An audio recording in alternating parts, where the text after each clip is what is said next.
సంక్రాంతి పండుగ నేపథ్యంలో కాకినాడ జిల్లా వ్యాప్తంగా కోడి పందాల బరులు సరికొత్త హంగులతో రెడీ అవుతున్నాయి.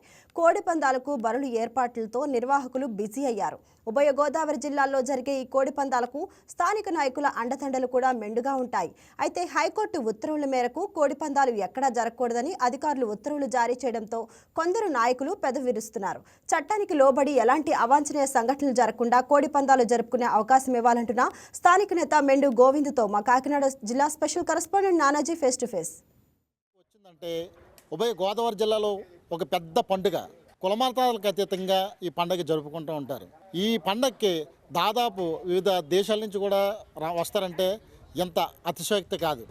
అలాంటిది ఇప్పుడు మనం కాకినాడ జిల్లా కాకినాడ రూరల్ కరపలో ఉన్నాము. దీనికి సంబంధించిన నాయకులు కానీ, అలాగే చాలా వ్యాపారవేత్తలు కానీ, అలాగే ఇక్కడ లోకల్గా ఉన్న పీపుల్స్ కానీ అందరూ కూడా వచ్చి దానికి సందర్శించి ఆహ్వానిస్తూ ఉంటారు. అయితే దీనికి సంబంధించి ఏర్పాట్లు ఎలా జరుగుతుండగా అంటే దీనికి సంబంధించి హైకోర్టు కూడా ఒక సూచన ఇచ్చింది. అంటే కోడిపందాలు కూడా ఎలాంటి ఆడకూడదని చెప్పేసి నిర్వాహకులు మాత్రం దీనికి మాకు సాంప్రదాయం అన్నారు. వాళ్ళ మాటల్లోనే మనం తెలుసుకుందాం. ఇక్కడ కొంతమంది అంటే స్థానికులు ఉన్నారు, వాళ్ళని అడిగి తెలుసుకుందాం.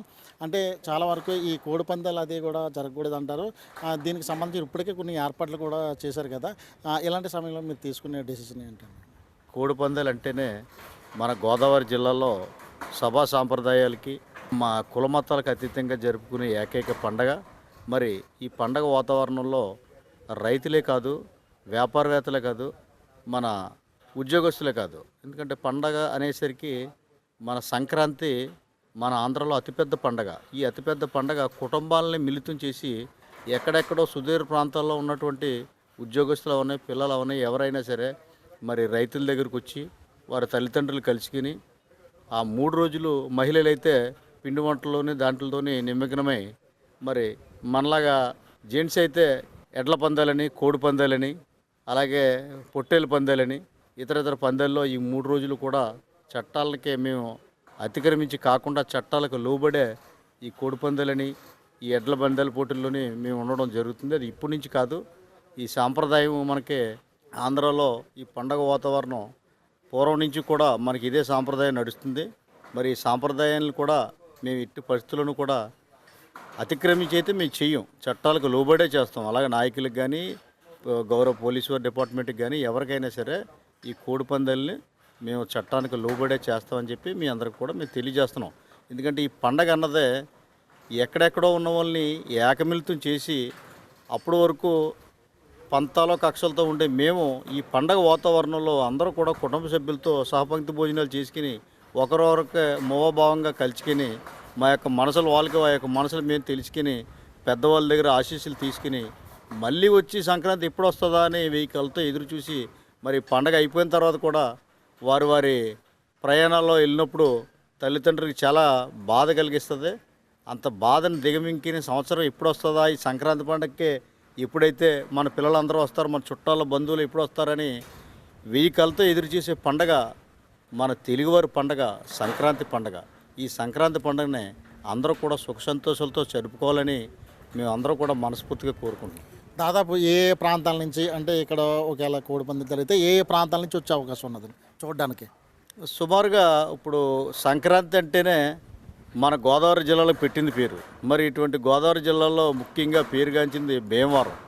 ఆ భీమవరం అలాగే మన తూర్పు పశ్చిమ గోదావరి జిల్లాల నుంచి చాలా జనం వస్తారు. రావడానికి కారణం ఏంటంటే హైదరాబాదు మెట్రోపాలిటన్ సిటీలో హైదరాబాద్ అని, బెంగళూరు అని, నెక్స్ట్ మనకి ఏదైతే మెట్రోపాలిటన్ సిటీస్ మన ఇండియాలో ఉన్నాయో అందులో చాలామంది మన గోదావరి జిల్లాల్లో వెళ్ళిన పిల్లలే సాఫ్ట్వేర్లు కానీ ఇతర ఉద్యోగాల నిమిత్తం స్థిరపడి మరి వాళ్ళ ఫ్యామిలీలతో వచ్చి ఎంజాయ్ చేసే పండుగ.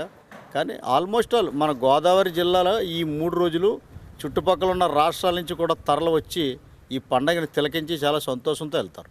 ఇక్కడ ఎలాంటి ఏర్పాట్లు చేస్తారండి? అంటే చాలా వరకు చాలామంది పిల్లలతోటి అలాగే మహిళలు కూడా వస్తూ ఉంటారు ఇక్కడ. అంటే కొంచెం అంటే ఫుడ్ కానీ లేదంటే ఎలాంటి ఏర్పాట్లు చేస్తారు? ఇక్కడ నిర్వాహాలు కూడా చాలా చక్కని ఏర్పాట్లు చేశారండి. ట్రాన్స్పోర్ట్ నిమిత్తం కానీ, అదేవిధంగా పార్కింగ్ నిమిత్తం కానీ, పిల్ల పాపలతో వచ్చి ఈ సంక్రాంతిలో ఫ్యామిలీ పరంగా వచ్చి చూడడానికి చాలా ఏర్పాట్లు అయితే చాలా ఘనంగానే చేశారు.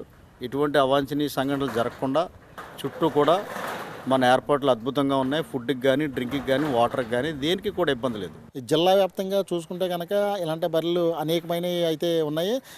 ఈ బర్రెలకు సంబంధించిన వాళ్ళ నిర్వాహకులందరూ చెప్పేది ఏంటంటే, మాకు సాంప్రదాయం ప్రకారంగా వచ్చే ఈ పండుగ ఖచ్చితంగా పోలీసు వారు కానీ అలాగనే చట్టం రీత్యా వీళ్ళు కూడా ఒక ఎక్స్క్యూజ్ చేయవలసి ఉంటుంది. మేము చట్టానికి లోబడి ఎలాంటి సాంప్రదాయ పండుగ కూడా జరుపుకుంటామని చెప్పేసి చెప్తా ఉన్నారు. చూద్దాం ఇంకా ఎలాంటి నిర్ణయాలు తీసుకుంటారనేది. ఇప్పటికే ఇన్ఛార్జ్ కలెక్టర్ అపూర్వ భారత్ అనేది సాంప్రదాయ క్రీడలు మాత్రమే ముద్దు సాంప్రదాయ సంక్రాంతి చేసుకోవాలని చెప్పేసి నోటీసు జారీ చేయడం అయింది. అంటే ఇది అధికారులు కూడా ఎలాంటి చర్యలు తీసుకుంటారన్నది మనం వేచి చూద్దాం. కెమెరామెన్ ఉదయ్ భాస్కర్తో నానాజీ, కాకినాడ. ఈ వీడియో మీకు నచ్చినట్లయితే లైక్ కొట్టి షేర్ చేసి మా వైకే టీవీ ఛానల్ని సబ్స్క్రైబ్ చేయండి.